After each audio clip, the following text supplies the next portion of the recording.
Hi everybody. So last week I had a couple of videos up where I showed you how I organize my physical space and how I organize my digital space. This week I'm going to talk about something that is much more difficult to organize, and that is your time. Everyone has 24 hours in a day, you guys know that. And a lot of you expressed the concern that maybe you wouldn't have enough time to do everything. I've also heard from countless students that time management is something they really struggle with. It's something I struggle with myself, but I'm going to show you some of the things that I do that help me. Now, before I do that though, I want to point something out to you, and that is some of you probably don't have much time to manage. I know that quite a few of you are going to school full-time. Full-time college is considered to be 12 credit hours. Now, I know in the syllabus I said that you should count on spending 8 to 10 hours a week in English. Well, if you want to apply that math to the rest of your classes, you want to multiply the number of credit hours you have by 3, and that's how many hours a week you should plan on spending on your school stuff. So if you have 12 credit hours, multiply that by 3, that is 36. So that's 36 hours a week you spend on school. You might be spending part of that time physically in class, but if you're taking all your classes online, you have to come up with that time on your own. And if you're taking even more credit hours than that, if you're taking 15 or 16 credit hours, that would be, even more. If you're not sure how many credit hours you're taking this semester, email me and I'll help you figure it out. Some of you are working full-time in addition to going to school full-time. Well, that's kind of like 2 full-time jobs, okay? Because 40 hours work week at your job plus 36 hours of school equals 76 hours a week. That's a lot.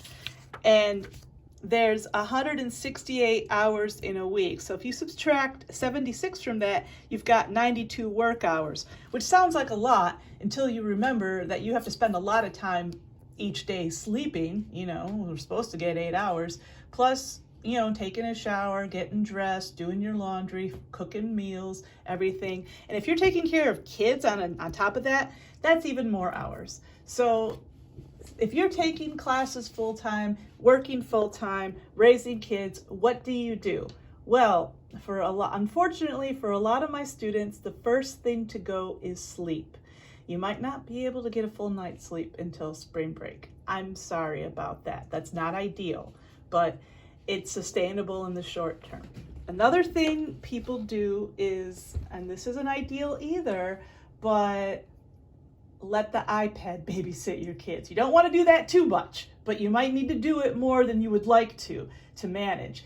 Another thing people do is try to cut back on their work hours.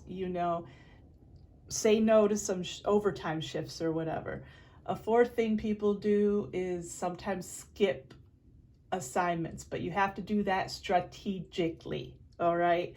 These aren't great solutions, but you only have so much time in a day. You only have so much time in a week. If you're working full-time and going to school full-time, something has to give.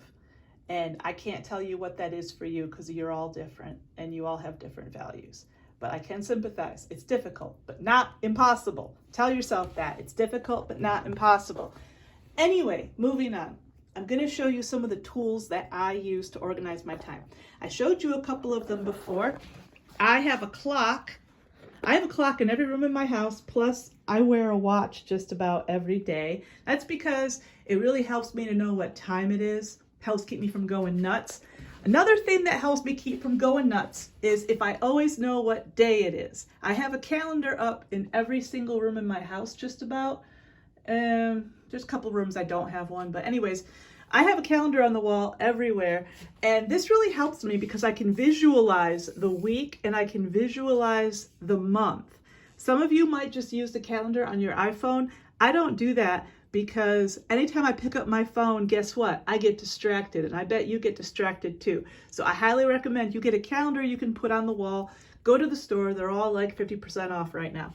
Also, another thing I have, in addition to my calendar on the wall, is a planner. I get the academic kind, the kind that start in June and go through June.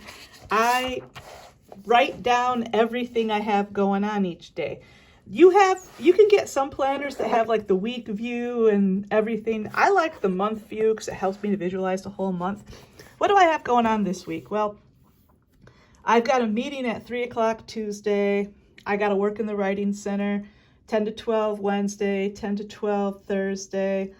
I have a meeting, a doctor's appointment, and a sewing class Thursday. Thursday's a little busy for me. Got a pedicure Friday and a meeting Friday morning. And Saturday I'm announcing a derby bout. So this helps me because I can organize everything else I have to do around these times when I'm busy. And I keep a paper calendar because, once again, I could use my Google Calendar, but every time I pick up my phone, I'm going to get distracted. So it really helps me if I can see. Plus, the physical act of writing it down helps me remember, okay? Here's another thing that helps me remember. I carry this notebook around with me quite a bit. Why? What do I do with this notebook? Well, every Sunday, I sit down and I write out a list of what I have to do that week. I kind of divide my life into school and not school. You might need to divide yours into school, not school, and kids, or school, not school, and work, you know. Sometimes I label this one Jackie. Anyways, this is what I have to do for school this week. I'm taking a class that it's for teachers. It's called an ETOM class. These are the assignments I have to do for that class. This is all the stuff you kids not you kids, you people, you young men and women turned in last week that I have to grade. These are just the meetings and stuff. As I get stuff done during the week, I cross it off. Like you can tell, this was last week. And these are the things that I have to do for me, like my doctor appointment, my sewing class. And these are also things that I would like to get done this week. If I really need to do something, I highlight it. Like if I'm going to have consequences if I don't do it that week, I highlight it. But I haven't done that yet this week. I also write out a little schedule because this is another thing that helps me visualize my week. If you haven't noticed yet, I'm a very visual person. I have to see it or else it basically doesn't exist for me. But I guess I don't need to write this down every week, but the physical act of writing it down helps calm me and make me feel more in control. So what I do is I just write down the time of day. I try to wake up about 7:30 in the morning. And then I go down and then, 10:30, 11 is when I usually go to bed. And every day I write down all I've done so far is put the times like I got to be somewhere. And these meetings are Zoom meetings, but like for Writing Center, I marked off the time from 9:30 to 12:30 to give me enough time to drive to campus and drive home. You always have to remember to factor that in because it's part of your work time. Like if you work 8 hours a day, but it's a half hour there and back, it's really more like you work 9 hours a day. Okay? You might have noticed I put AM routine 7:30 to 9 at the beginning of each day. What does that mean? Well, I'm going to show you something I got on the wall over here. One of the ways I get what I have to get done is I have an AM routine and a PM routine that I follow every morning and every evening. The AM routine is right when I get up. The PM routine is before I go to bed. I started doing this because a few years ago, I started having to take prescription meds. And this just started out as a way to make sure I remember to take my meds. You see pills is on there each time. And also as I added things to it because there's some things you got to do every single day. Like if you've got cats, you got to change your litter box every day. You got to do dishes every day. Like I don't worry about my dishes as the day goes on because I know I'm going to do them in the evening. And this is what works for me, okay? Another thing that works for me, every night before I go to bed, it's on my PM routine. I check the weather for the next day because, we live in Michigan. The weather is crazy here. I make a to-do list the next day. Why? Because it helps me. It's like if my life is a car, this to-do list is my steering wheel. It's that important. As I go through the day, I cross things off.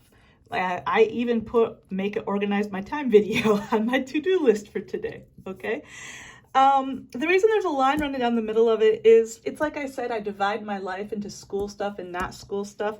I actually started doing this when I started teaching online, because when you work from home, it's a little harder to divide your life into work stuff and not work stuff, especially since I can pretty much set my own hours as a college professor.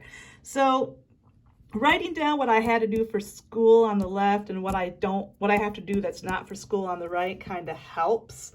As you can see, I still have a lot to do today, but I will be honest, I don't get through my to-do list all the time. I'm usually a little too ambitious, but I do make sure I put the most important things near the top of the list. So another thing I do that I'm going to show you is that I set alarms. Now, I set them on my phone mostly, but I'm making my video on this on my phone, so I can't do that. So I'm going to show you on my tablet. Now, a lot of you probably already use the alarm on your phone to wake up in the morning, but I also set alarms to go off when I need to leave. Like, I got to leave at 9:25 Wednesday and Thursday for my writing center shift. Most of my meetings for work are at 3. So if I have a meeting, I set an alarm to go off 10 minutes before my meeting starts. And you notice part of my PM routine is set my alarms for the next day. Some days where I have a lot of things to do, a lot of places to be, I set alarms, but other times I don't. I'm gonna explain another reason why alarms work. Alarms also work if you are going to block off a time for you to do schoolwork. And if you're a busy guy or a busy gal, marking off specific times to do your schoolwork is a really good idea. Like, I don't really have a lot going on tomorrow, so maybe, plus it's a great idea. It's a really great idea to get started with your work early in the week because you feel less pressured. So maybe you decide from 12 o'clock tomorrow to 2 o'clock tomorrow is going to be homework time. And then what you do is set an alarm on your phone to go off at 12. You can set another one to go off at 2 to remind you to take a break, because you can't do work for 6 hours straight. You need a break, right? That's why I just did 2 hours. So only you know how long you need before you need a break, okay? This is something that helps, is if you designate specific times to do your work. Almost like when you are making an appointment to visit the doctor, you know you have to be there at 9 o'clock or whatever. Well, at 12 o'clock, if you make an appointment with yourself to do your homework at 12 o'clock Monday, you need to be at your desk and ready to work on Monday, unless you have an emergency, like if your basement starts flooding or something. Speaking of emergencies, I'm going to talk a little bit about time sucks. The biggest one for a lot of people is our phone. I will show you my tablet. I spend a lot of time on my tablet. Look at how much crap I have on my tablet. One thing that can help, though, is if you turn it on Do Not Disturb. Like if you go to Settings, you can do that. Also, if you go to Notifications, I would recommend you turn off as many notifications as you can, because it's very distracting to have your phone going off every 5 minutes because somebody posted something on Instagram. You don't need to look at it every single time. This will help keep you on track, because for most of us, our number one time suck is our phone. You might need to turn it on Do Not Disturb, or even turn it off for when it's time for you to get your work done. If you're addicted to a game, you might need to delete that game if you get sucked into it. Don't tell yourself, I'm only gonna play for 15 minutes. Bullshit. You're gonna get sucked in, you're gonna play for 3 hours. Or YouTube or Facebook, those are designed to suck you in and keep you using it. So if you gotta delete your Facebook or delete your YouTube to get your shit done, then that might be what you have to do, okay? Another thing you might have to, and this is harder to talk about, is to set boundaries with the people you love. Now, what that means is you might have the kind of family or friend circle where everybody calls you if they need something. And it's tempting to drop everything and run when someone you love says they need you, but you may have to stop for a moment and think. Now, if somebody's in the hospital, okay, you might need to get up and go. But if somebody needs a ride, you don't always have to be the person that gives them a ride, you know? If somebody needs something from you because they didn't plan, well, that's their you know, just, you have to be comfortable saying no to people. That might be hard if you're not used to it. But if you start saying no to people, it gets easier the more you do it. The thing is, in order to be successful at college, you have to be kind of selfish with your time. You need a lot of time in the week to write your papers, to read your books, and to do your studying. There is absolutely no getting around that. But try to remember, you will not be in college forever. You might be in college for several years, but you will not be in college for the rest of your life. This is temporary. And your friends and family can just wait or learn how to solve their own damn messes while you are getting your education, okay? I know this is easier said than done, but it's something I want you guys to be aware of. A lot of us have friends and family that wind up taking up a lot of our time. And maybe your friends don't need you, but they just call you, hey, we're going out. We're going to see the movie. We're going out to eat. We're going to the club. We're going to the bar. You should come with us. You're going to have to say no sometimes when you really want to say yes. And that's not fun. Nobody ever said college was fun all the time, okay? Because it is not. It's hard work. It is really hard work. But when you walk across that stage and get your diploma, and your mom and your dad and your brother and your sister and all your friends are watching and they're screaming at the top, they're screaming your name at the top of their lungs, it is going to feel so freaking good. You have no idea. That's going to be a very, very happy moment for you. Try to keep that, you know, don't obsess about it, but try to remember that's what you're working towards. You're working towards that graduation day. And you're going to have to sacrifice and work hard to get there, but it's going to be worth it. I promise. I've talked for way too long, I think. I'm just rambling at this point. I'll talk to you guys later. Bye-bye.